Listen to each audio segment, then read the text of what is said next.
Good afternoon. My name is Brian Grzymkowski. I'm one of the assistant directors of graduate admissions here at William Paterson University. Want to thank you for taking time out of your schedule this afternoon to join us for our 2018 fall semester registration webinar.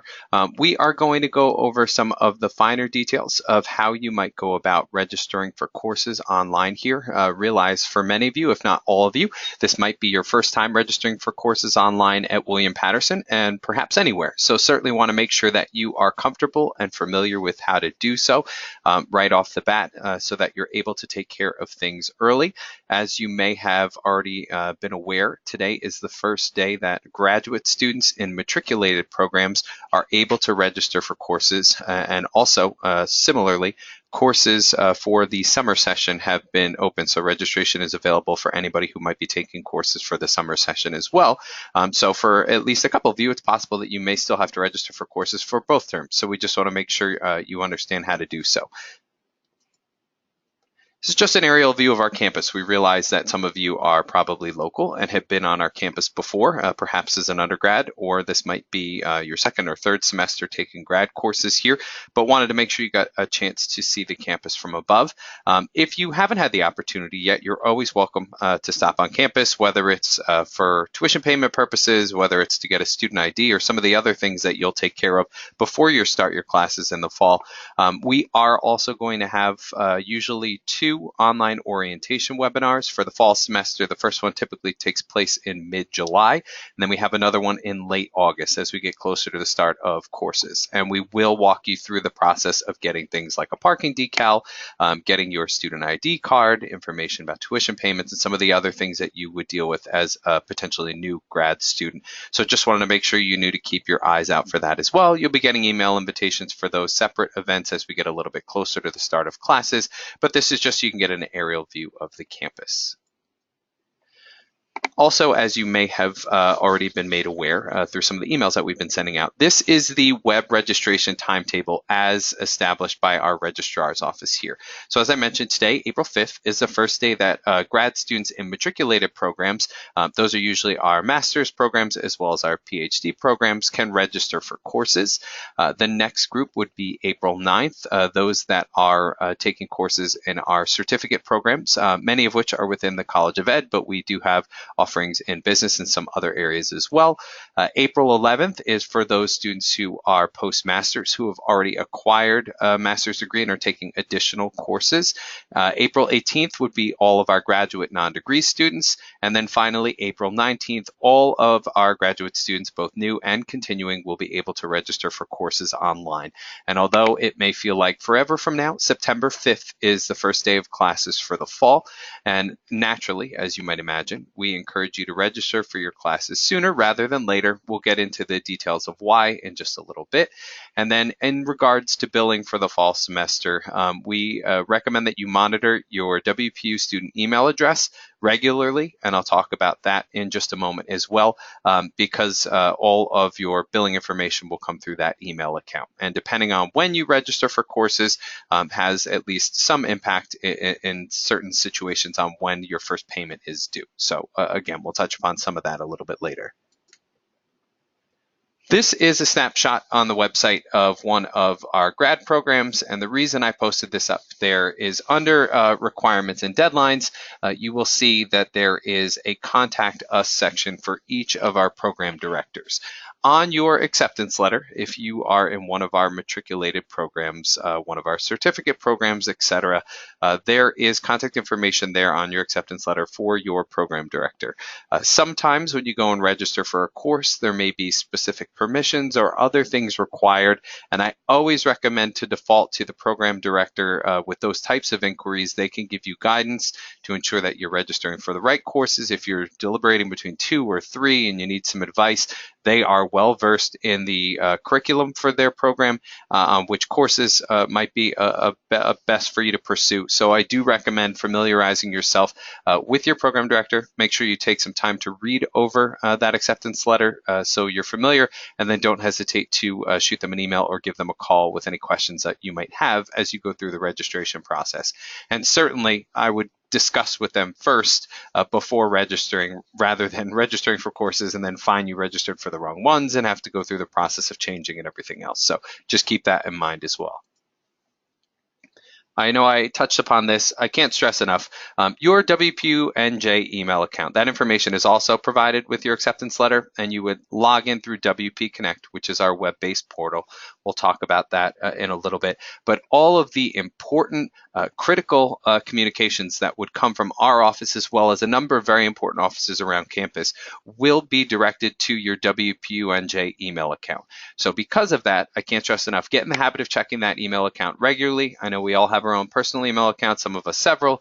I know it can be irritating to have yet another email account to have to keep tabs on, but it's important to know that you can set up your email account so that it forwards to another email address if that's easier for you. But certainly I would recommend checking that email account at least once a week if possible, so that again, you don't miss any important correspondence about billing, about course registration, academic matters, email from faculty, program directors, etc. And as I mentioned, you go to the WPNJ home page, you click on WP Connect, you click on the login button, and then you would enter your username as it appears in your university email address. And as you'll see on your acceptance letter, it is most frequently your last name followed by the first letter of your first name. If you have a very common last name, first name combo, sometimes there will be some numbers there. It might be, for example, Smith B17 at student.wpunj.edu, but that's just an example. And then you would enter your password, which for the first time is your student ID number. Of course, you can change it if you wish to after that point. You'd click login, and then you click the little email icon there, and that would allow you to access your student email account. If you have trouble setting up your account, if you want to push your emails from the WPN email address to a personal account, whether it's Gmail, Hotmail, etc., you can talk to our help desk or a member of our IT office, and they can help set that up for you.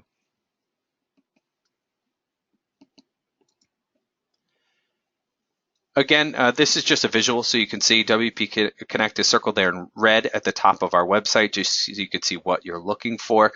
You would log into WP Connect in the same method that we just talked about before with the email address, review and acknowledge the university alcohol and drug policy if you're prompted, and then you would enter your PIN number. Just so you know, in most instances, your PIN number will be your date of birth in the month, day, year format. And if you encounter any issues when you try and log in with that, an alternative option would be to do the last 6 digits of your student ID number. Our student ID numbers here start with the numbers 855. So you would omit those 3 numbers, and then you would enter the last 6 digits of your 855 number. It is almost always the date of birth that works under those circumstances. Every once in a while, for whatever reason, it will default to the last 6 digits of the student ID. So try both, and you should be able to get in without issue. And finally, you would complete a security question, and you would provide an answer for your future login efforts. This is a series of screenshots in WP Connect of what you're looking for when you're going to register for your courses. You'll see that under the Student tab, there is a registration, a series of links there, and you would click on Look Up Course Offerings. You will see that you can then break it down by term. In this case, you would look up Fall 2018, or if you're registering for the summer session, you would select Summer 2018. You can look specifically by date range, as you'd see there, and there are a lot of different ways to break down the search. I'm just giving you the easiest and what most of our students will probably be doing, and you would click Submit there, and you'll see that you can search by subject, whether it's business, whether it's one of our education programs, etc. You can scroll down, select the one that is applicable to you.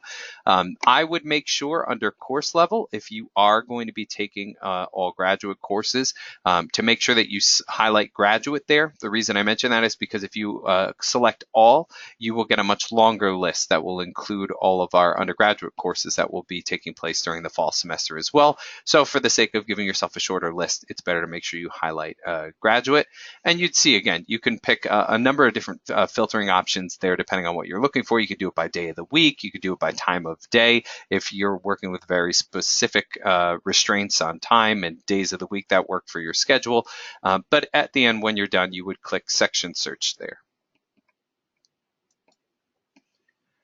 There are a number of different codes that pop up as you go through. And in the beginning, the first time you look at it, it may just look like a mess of letter combinations and everything else. So just wanted to go over some of the ones that you might use the most frequently. And obviously, the more you look at this, each semester gets a little bit easier and more intuitive as you go through and you register for courses online. But CRN is our course registration number.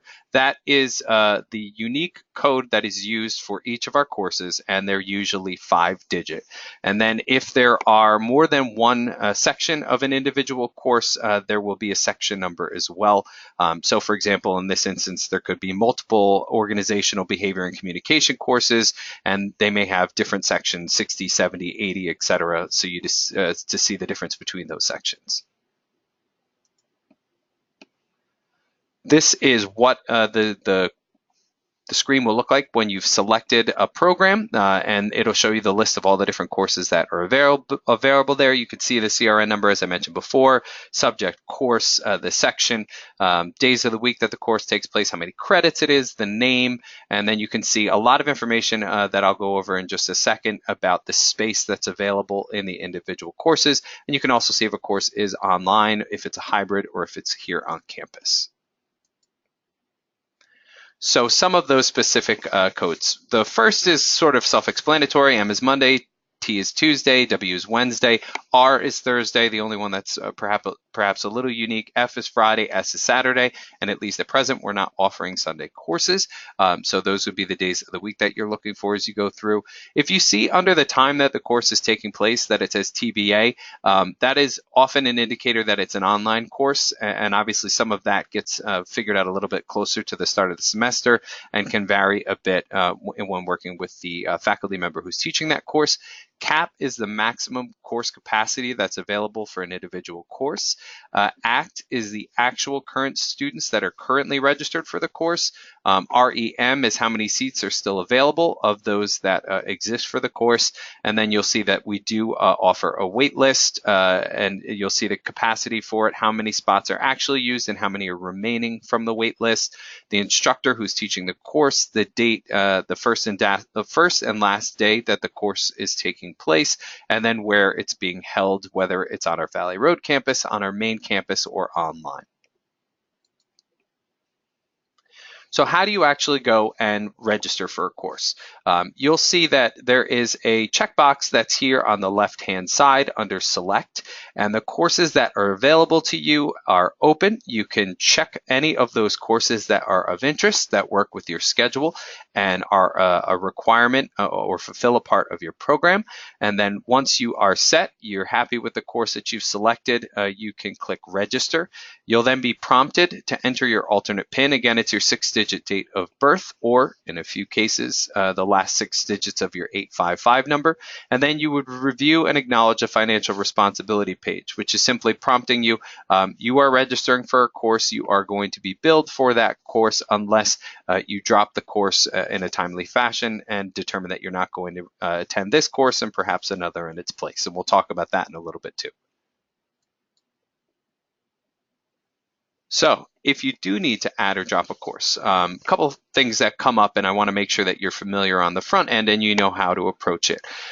Obviously, it's not uncommon for a student to register for a course and then say, oops, I picked the wrong one, or I just had a conversation with my program director or one of my peers and I realized I took the wrong course, I should have registered for a different one. Or certainly we know that circumstances change. There could be an illness in the family, there could be a change in your work circumstances. There are a lot of reasons why someone may have to drop one or more of the courses that they've registered for. So there are really a couple options, and I want to make sure that you're familiar. If you are taking more than one course, if you've registered, for example, for 3 courses, you can drop effectively 2 out of those 3 courses and still be taking 1 class. What you can't do without taking additional action is drop down to 0 credits. So if you've registered for 1 course and you say, oops, I want to drop that class, you are not able to do that yourself. You would require the registrar's assistance, or you would need to submit a leave of absence, which indicates that I had intended to take courses for the upcoming semester, but I'm not able to, and I wish to take courses in the near future, perhaps the next term or maybe 2 terms out. And you'd fill out that form, and then the registrar's office would take care of that for you and drop you from your course. Or you could decide to withdraw from the university, which would be more of a circumstance along the lines of, I had decided to pursue a grad program, circumstances have changed, and I do not wish to return to the university in the near future to pursue this or another program, in which case you would withdraw from the university. And there is a form under the student tab that I referenced before in WP Connect that would allow you to do either of those 2 options. But again, you can, if you're taking multiple courses, you can drop 1 or more of those courses yourself, as long as you do not drop down to 0 credits. And if you are not taking a leave of absence and you're not withdrawing from the university and you need to drop down to 0 credits, again, you would require the assistance of the registrar's office. As long as it is still within the window of time where you are able to drop courses at a 100% refund, they would drop you from those courses, and then you could register for other courses. And again, that's not to make things more difficult or complicated for you. That's just to ensure that we know what you are doing and what your goals are as a student. If it's most appropriate for you to take a leave of absence, we want you to be able to do so. And similarly, if you want to withdraw from the university, we want to be able to make sure that we're able to assist you with that. And we just want to make sure that you're registered for the right courses at the end of the day. So just keep that in mind. You yourself as a student cannot drop down to 0 credits, but there are ways for you to do so. And then you would have to determine for yourself if you're looking to take a leave of absence or withdraw from the university. Non-degree status. Some of you might be pursuing coursework as a non-degree student. You are allowed to take up to 9 graduate credits or 30 undergraduate credits without matriculating into a program. If you decided to proceed beyond those limits, you need to gain acceptance into one of our matriculating programs, certificate programs, etc., here at the university. In some instances, you may be able to extend that if you have a very specific reason on why you might need to, but you would need to get permission from the program director in order to continue taking coursework beyond the 9 credits or 30 undergraduate credits as a non-degree student. Just because you have taken courses here as a non-degree student does not guarantee you acceptance into one of our matriculating programs. And then it's also important to note that not all of our courses and programs are available for non-degree students. So certainly make sure you check into that on the front end. We realize that most students taking courses as a non-degree student have an ultimate plan in mind, whether it's to fulfill a requirement for a job that you currently have, whether it is to eventually complete a degree. We know something like a standardized test, like a GRE, etc. You might not have been able to get the scores in time, but you still want to start working towards your graduate program, and that's fine. But again, it's important to have that dialogue with the program director and make sure that you are a good fit for that program and that you have a plan in place as you pursue your courses.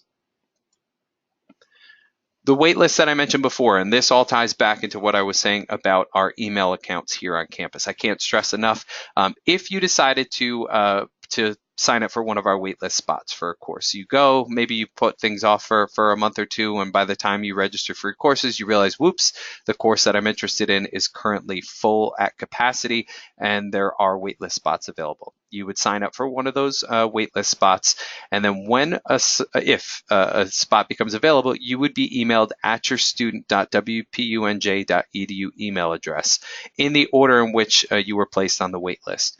After you get that email notification saying, hey, good news, a spot became available, you have to log in and register for that course. You have a 48-hour window to do so. So naturally, if you've taken the time to sign up for a waitlist spot and a course is important enough for you to have done so, we want to make sure that you have every opportunity to register for that course when that opportunity becomes available. So please, especially if you've decided to sign up for a waitlist spot, make sure you're checking your email regularly. You don't want to miss out on that if you get that notification. Why can't I register? You may go and try and register for a course, and you may see a series of error messages as you go through. There's always a reason when you get that type of an error message, so I'm going to walk through some of the most common ones and explain why they happen, and at least a little bit of information about how you might rectify them. One, you may try and register for a course and find that you haven't fulfilled a prior prerequisite, or that a course requires approval by the academic chair. In this case, we've got a diagnostic practicum 2. you may have needed to take Diagnostic Practicum 1 before you can proceed to take number 2. If that is indeed the case and you do want to try and proceed, you would need to reach out to the academic chair in this case.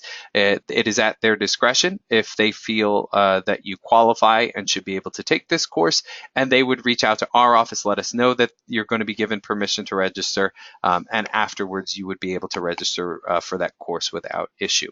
And as I mentioned, sometimes there is a prerequisite course that you have to fulfill. It would be a matter of speaking with the program director to discuss if you need to take that prerequisite or if they are willing to waive that requirement for you. Another type of hold, for those of you that are taking courses, for example, as a non-degree student, you may find a student restriction. You may find that there is a hold on your account. If you near that 9 credit limit on the graduate level for taking non-degree courses, there may be a hold on your account to prevent you from going beyond those 9 credits. So in this case, on the bottom left side, you'll see hold type grad admissions hold. We just put one in as an example as a test, but there are a number of different types of holds that can exist on your account. Everything from a bursar hold, there could be past payments due. There could be a library hold if you took out a book as an undergraduate student, you didn't return the book. There could be an immunization hold if you were required to submit an immunization in order to attend classes and you didn't do so. So there's always a reason when those holds exist, and oftentimes it's just a matter of contacting our Office of Student Enrollment Services here. They could take a look on your account, they can see what the hold is, and they can point you in the right direction or put you in communication with the office where the next action would be necessary in order to alleviate that hold. And as soon as that hold is removed, you would then be able to register for courses without issue. Payment options. Again, I would defer to our student accounts website. They're going to be posting the timeline for tuition payments for those students that are going to be taking courses for the fall. They have the summer one up right now. Fall should be up shortly. The payments are based, at least in part, usually on when you register for your courses. That would dictate when the due date would take place. But for the fall, it's usually closer to the start of the semester, which again begins on September 5th. So I would encourage students to register for their courses early. This ensures that you're not dealing with a wait list or anything else as we get a little bit further. Obviously, not everyone will register on April 5th as soon as they're able to, but as long as you know the courses that you're looking for and you have the opportunity to discuss that with a program director, faculty member, then certainly, I can't stress enough, registering early is always a benefit, and changes can be made to course registration plenty of time between now and September 5th. So just keep that in mind. But we are located in Morrison Hall, the grad admissions office, and many of the offices that you would likely take interest in are here as well. That includes the Office of Student Enrollment Services, where you could submit tuition payments in person. They could guide you if you have questions about payment plans, etc. The financial aid office is here, the registrar's office is here. So many of the offices that touch upon course registration and any changes that you might need to make regarding course registration would take place here in Morrison Hall. Our office is open Monday through Friday from 8:30 to 4:30. That is true for most of the offices here, and then there are times throughout the week when the Office of Student Enrollment Services is open until 6 p.m. and there are times of the year when they're open even later than that. But that's just something to keep in mind as you consider. They do accept cash payments for tuition here, as well as check or money order. There are online payments through our online payment system, e-bills. You can see information there, and they accept credit card payments as well. Tuition installment plan is available that breaks up tuition payments into several payments over the course of a semester. And again, if you are interested in that, I can't stress enough that I recommend you contact our Office of Student Enrollment Services. You can come by and just stop by the front desk when you walk in. You can give them a call or shoot them an email, and their contact information will come up on the next slide. So important contacts. There is our phone number as well as our email address. Always feel free to stop by anytime with any questions you might have. If it's not something that we can address directly, we'll make sure that we put you in touch with the appropriate office. You also have the Office of Student Enrollment Services. They are sort of the quick one stop for many of the issues that you might encounter while you try and register for courses. They can address any holds that anyone might have on their account for one reason or another with one of our different departments here. And then if you have basic questions about financial aid, if you have basic questions about course registration, they could assist you with them. And also our Office of the Registrar is here. Again, if you found that you registered for a course and whoops, I registered for the wrong one, they could assist you with dropping that course and then allowing you to register for another one. Or, as I mentioned, if you needed to take a leave of absence for one or more terms, or if you had made the decision to withdraw from the university, you could fill out their form online under the student section on WP Connect, and they could also answer any questions about that process or any unique circumstances you might have following registration.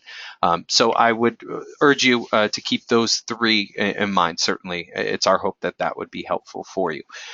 So again, as I mentioned towards the beginning of the presentation, want to make sure that you're aware we are going to be offering online orientations that will cover everything from getting your student ID card, getting your parking decal for those of you that will be parking on campus, a lot of the things around billing and other things that might come up as questions for you as you get closer to the start of classes on September 5th. We usually have one in mid-July and we offer another in late August.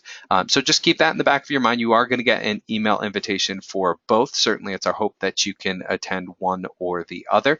And then lastly, I want to make sure you know that this presentation is going to be available in its entirety on our YouTube channel. We always record them and make sure that we email them to everyone who is invited to take part in this webinar. So you will get an email probably early next week that'll include a link to our YouTube channel. If you joined us late and you missed a couple slides, if anyone needed to duck out a little bit early and missed the tail end of the presentation, you will have the opportunity to go back and review this at your convenience. Certainly it is our hope that this answered most, if not all, of the questions that you might have. If you do have any questions, feel free to type them in the chat box there. I will stick around for a couple minutes in case anybody has any case-specific questions. And certainly if I can't answer it for you, I'll try and point you in the direction of a department that can. But otherwise, that concludes our formal presentation. I can't thank you enough for taking time out of your schedule today to join us.